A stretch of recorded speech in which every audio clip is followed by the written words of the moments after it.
Kenapa kok sampai pada titik seperti itu? Karena sebenarnya sih intinya bukan mau mengamalkan hadis Nabi ini. Intinya itu cari musuh aja gitu. Intinya cari musuh. Jadi cara beragama orang-orang zaman sekarang itu adalah begini. Sini kamu belajar agama sama saya. Lihat tuh, semua orang tuh musuh kita loh. Gimana caranya kamu bikin gara-gara deh sama mereka semua itu? Nah, modalnya adalah bid'ahin aja semua orang itu. Nih modalnya satu apa? Hadis Nabi kullu bid'atin dolalah gitu. Para pemirsa dan Bapak Ibu yang dimuliakan Allah Subhanahu wa taala, kita langsung saja mulai diskusi kita di KMK malam hari ini. Saya ingin pertama ke Ustadz Isnan begitu ya. Yang sudah menulis buku dengan tema yang sama, Pak. Jadi kalau di PDF Rumah Fikih itu sudah ada juga buku tentang bid'ah ini, khususnya bid'ah idhofiyah ini. Nah, yang pertama ingin saya tanyakan ke Ustadz Isnan tentang pentingnya mengangkat tema ini, Ustaz. Kenapa kita lagi-lagi bahas tentang bid'ah lagi? Bid'ah idhofiyah lagi, apa itu gitu ya? Itu istilah baru barangkali kita dengar pada malam hari ini. Silakan, Ustaz. Ya, bismillahirrahmanirrahim. Assalamualaikum warahmatullahi wabarakatuh. Alhamdulillah wassalatu wassalamu ala Rasulillah wa ala alihi wa sahbihi wa wala amma ba'd. Yang saya hormati Ustadz Ahmad Sarwat LCMA yang alhamdulillah bisa hadir bersama kita, dan juga narasumber host abadi insyaallah dan juga Bapak Ibu sekalian jamaah Allah Subhanahu wa taala.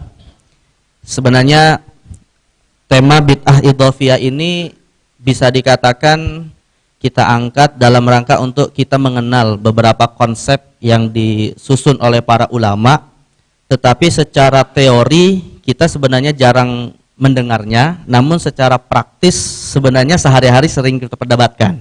Oke. Ya, jadi secara teori kita jarang mendengar, tapi secara praktis ini sering kita lakukan sebenarnya gitu ya. Nah, sebagai satu analogi, sebagai satu contoh lain misalnya ya, yaitu suatu teori yang kita jarang mendengar tapi sering kita praktekkan. Oke. Misalnya kalau di dalam fikih sholat itu, Pak, kita biasakan mendengar para ulama membagi waktu sholat menjadi 3. Ya, yaitu waktu fadilah di awal waktu, kemudian waktu ikhtiar ya di pertengahan, dan waktu wajib di akhir gitu kan. Artinya kalau waktu wajib itu kan kita tidak boleh sholat sunnah, harus langsung sholat wajib ketika tersisa waktu yang sangat sedikit cukup untuk sholat. Nah, ketiga konsep ini, ketiga pembagian waktu sholat ini sebenarnya dalam ilmu usul fikih merupakan teori yang disebut oleh para ulama dengan istilah wajib muwassa. Wajib muwassa. Wajib muwassa. Padahal selama ini kan kita kalau bicara wajib itu yang sering kita kenal cuma 2 ya, wajib aini, wajib kifai gitu kan, atau fardu ain dan fardu kifayah. Padahal ada jenis lain yang diteorikan oleh para ulama tapi teraplikasi secara praktis tanpa kita mengenal teorinya. Nah, rupanya kalau kita bicara tentang bid'ah ya, sebenarnya semua bentuk perdebatan para ulama yang menerima ataupun yang menolak konsep bid'ah hasanah misalnya, ataupun di antara ulama sendiri yang menerima bid'ah hasanah, perdebatannya itu kebanyakan sebenarnya teorinya adalah bid'ah idhofiyah. Ambillah satu contoh misalnya, atau beberapa contoh yang bisa biasa kita perdebatkan, melafadzkan niat. Oke. Kemudian bersalaman setelah sholat berjamaah. Kemudian jumlah rokaat sholat tarawih. Ini sebenarnya perdebatan tentang hal-hal seperti ini, itu dalam teori usul fikihnya namanya bid'ah idhofiyah. Gitu. Nah, jadi artinya sekali lagi, alasannya adalah ini sebenarnya teori yang jarang kita dengar, tapi secara praktis biasa sudah kita perdebatkan. Nah, seperti itu.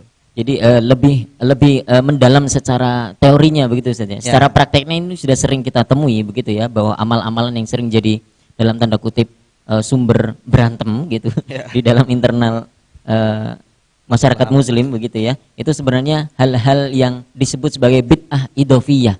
Ini saya yakin bapak-bapak atau bahkan saya juga begitu ya, jarang dengar juga soal istilah bid'ah idhofiyah ini, tapi tidak apa-apa, kita rekam saja dulu, kita terima saja dulu bahwa itu sebagai bid'ah idhofiyah. Apa bid'ah idhofiyah itu nanti akan kita bahas lebih lanjut begitu kira-kira. Yang pertama itu Ustaz, mengenal secara teoritisnya. Ada lagi Ustaz, pentingnya Ustaz? Mengenal secara teoritis. Enggak, itu pertama. Ada urgensi lainnya misalnya? Ya, secara urgensi sebenarnya selain kita mengenal suatu konsep, tentunya kita juga lagi-lagi sebagaimana tujuan terbesar dalam kita memahami suatu perbedaan adalah rupanya perbedaan-perbedaan ini merupakan suatu perbedaan yang para ulama sudah mengkonsepnya dan juga menjadi bagian dari sumber khilafiyah sebenarnya.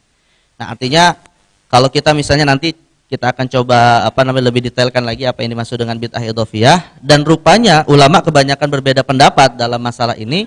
Ya tentunya hal yang paling kita inginkan adalah ya masing-masing menghargai perbedaan tersebut gitu. Jadi sebenarnya ini juga tujuan utamanya adalah untuk mengembalikan kembali sikap bijak kita di dalam menyikapi perbedaan yang perbedaan itu antara satu dengan yang lain sampai menyebut istilah bid'ah. Gitu. Ya kalau perbedaannya tidak sampai menyebut bid'ah sih insya Allah nggak ada masalah gitu ya. Tapi kan konotasi bid'ah itu kan biasanya negatif, ya kan? Dan kita dapati para ulama saling menuduh juga atau saling memvonis suatu amalan adalah bid'ah, padahal itu masuk dalam wilayah khilafiyah. Dan sekali lagi yang sebenarnya sering divonis sebagai amalan bid'ah tapi itu wilayah khilafiyah, teorinya sebenarnya adalah bid'ah idhofiyah. Nah, jadi kalau kita mengenal itu ya insya Allah akhirnya kita menganggap ya ini bid'ah yang diperselisihkan istilahnya begitu. Oke, untuk lebih mendalam lagi soal bid'ah itu Ustaz. Ada tambahan dari Ustaz Sarmat?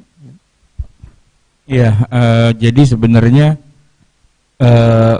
kalau bicara tentang istilah bid'ah idhofiyah ini, perdebatannya itu kan perdebatan ilmu usul fikih. Jadi kalau orang tidak pernah belajar ilmu usul fikih, pasti dia sumpah puyeng gitu. Kenapa? Karena di luar area, jadi dia nggak dapat sinyalnya itu, agak susah. Yang dia tahu cuma satu aja, ada sabda Nabi, kullu bid'atin dolalah. Udah segitu aja berhenti. Pokoknya Nabi bilang semua bid'ah itu sesat, selesai. Udah gitu kan? Kenapa kok sampai pada titik seperti itu? Karena sebenarnya sih intinya bukan mau mengamalkan hadis Nabi ini. Intinya itu cari musuh aja gitu. Intinya cari musuh. Jadi cara beragama orang-orang zaman sekarang itu adalah begini, sini kamu belajar agama sama saya, lihat tuh semua orang tuh musuh kita loh. Gimana caranya kamu bikin gara-gara deh sama mereka semua itu? Nah, modalnya adalah bid'ahin aja semua orang itu. Nih modalnya satu apa? Hadis Nabi kullu bid'atin dolalah gitu ya. Nah, dengan modal satu itulah kemudian semakin dia punya banyak persoalan dengan sesama umat Islam, itu dianggap rankingnya semakin naik. Gitu. Semakin banyak punya problem, ya kan?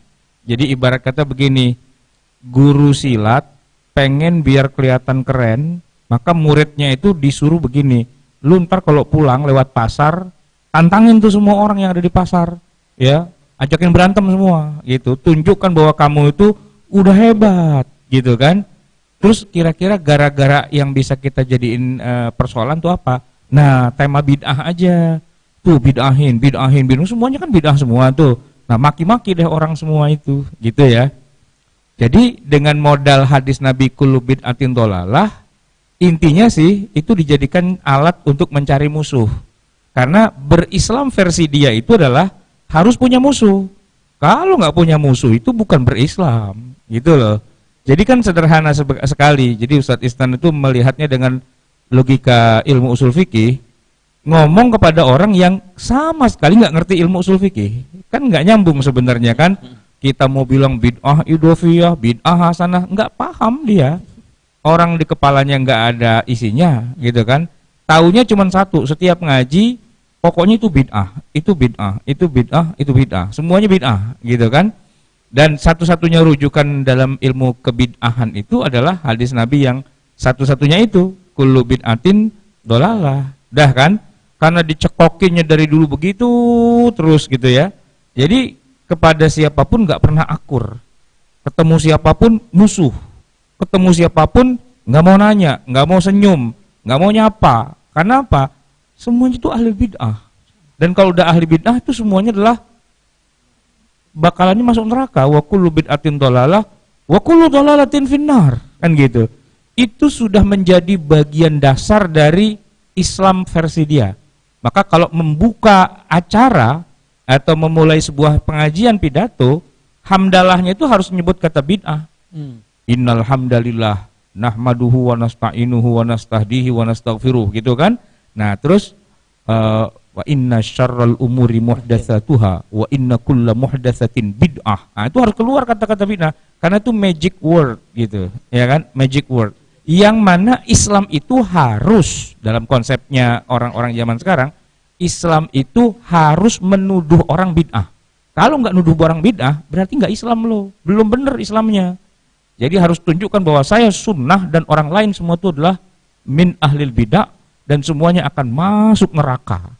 Itu aja tiap hari yang diajarin terus gitu. Nah murid-muridnya yang pada geblek-geblek, pada bego-bego itu, iya aja. Orang baru kenal Islamnya di situ doang kok, gitu kan. Terus kemana-mana ribut bid'ah. Coba deh sekali-kali buka ilmu usul fikih seperti yang Ustadz Isnan tulis. Dia akan kelojotan itu. Apalagi nih kok ada bid'ah idhofiyah, ada bid'ah, wah macem-macem gitu kan anatominya. Puyeng. Gitu, puyeng, gitu aja sih sebenarnya tambahan saya. Kalau saya boleh analogikan gitu ungkapan Ustadz tadi itu, misalnya gini Pak, kalau orang itu satu-satunya alat yang dia punya itu hanya palu gitu ya, maka dia akan melihat semua orang itu sebagai paku.